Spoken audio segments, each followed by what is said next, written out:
Let's start by creating an object named OriginalObject. This object has a property called value set to 42, and a method named getValue which returns the value of this value. The this context within getValue refers to OriginalObject itself. Now we define a new object called custom_thisContext with a value property set to 100. We'll later inject this as the thisContext for the getValue method call. Next, we create a proxy for our original object. A proxy intercepts operations on the original object. Here, we're focusing on the getTrap, which intercepts property access attempts. In this trap, we can determine if the property being accessed is a function.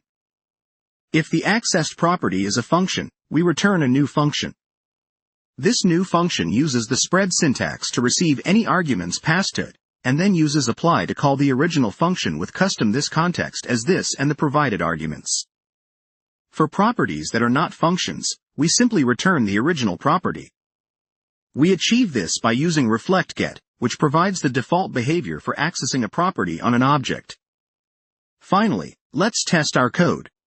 First, we log the result of calling getValue on the original object.